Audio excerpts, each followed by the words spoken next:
I shot myself in the knee with a nail gun. A 3-inch steel nail penetrating right through my knee.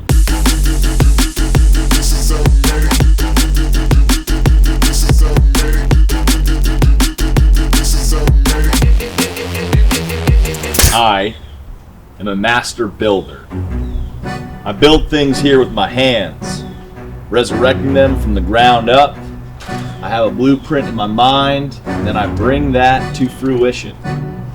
But you see, prior to me being a master, I was once an apprentice, a student. I had to learn the ways of being a craftsman, and that comes with a lot of lessons and life experiences.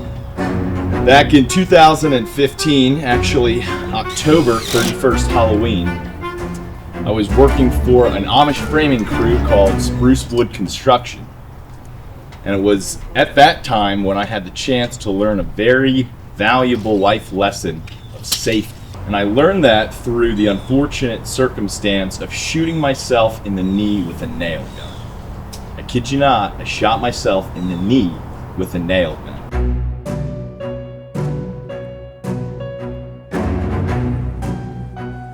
So you might ask, how does one do this? How do you go about shooting yourself in the knee with a nail gun? Well, to be honest, they dared me to. My co-workers. It was a pride, ego thing. No, I'm just kidding. I did not intentionally shoot myself in the knee with a nail gun. It was purely an accident and really quite a learning lesson. It was a Friday afternoon, again Halloween, a little coincidental.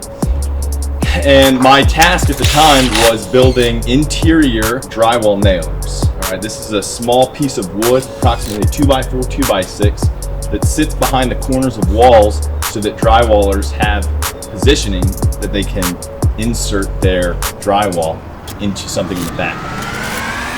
As I'm walking around the second story floor with my blocks and my nail gun, I'm moving from point A to point B and seamlessly cross my nail gun across my leg, in which it taps my knee. Instantly, it sends a 3-inch nail right through the joint of my knee, piercing my femur, passing through the cartilage of my knee, and then hitting my tibia, in which it completely seizes my knee from any mobile function. I stood there for a second in disbelief, and then I quickly asked my foreman to come to my aid and help me with the predicament I was then in. He was also caught off guard and really surprised to see how I had somehow managed to shoot myself. When my foreman saw what had happened, he gathered the rest of the crew, about 4 other guys, and they braced me, holding me up in place as my foreman, his name is Sylvan, pulled out his vice grips and went to pull out the nail right there on the spot. Me, in disbelief, was hesitant toward that being the first reaction, so I kind of slowed things down, and then Sylvan asked me if he would be okay to pull the nail from the knee. I tried to move my leg at that point, and upon seeing that it was completely locked in place and in a position of panic, I gave him permission to pull the nail from the knee. So he locked on the head of the nail with the vice grips, 4 guys bracing me, my legs and my torso. He then began to pull as hard as possible, and to all of our surprise, it didn't move, not a millimeter. So upon recognizing that the nail was not going to be removed manually, we called 911 and had an ambulance come out to further assess the damage. When they arrived, they quickly put me into a tourniquet, carried me downstairs to the ambulance, and began to sedate me with Novocaine and morphine. Yes, morphine. That actually felt pretty damn good. It was a quick trip to the ER. I sat in the waiting room or the emergency room for about an hour until I was seen by another doctor who came in and then told me that he was going to remove the nail. So I'm thinking, all right, this is round 2. Here we go. At that point, I really didn't have a lot of feeling, but with now the doctors needle-nose pliers, he began to go to work, prying and jerking the nail back and forth. It wasn't pleasant, but thankfully, I didn't feel a thing. By then, the numbing agent had completely kicked in, and it looked like he was just operating on a lifeless leg. Needless to say, he was unable to move the nail at all.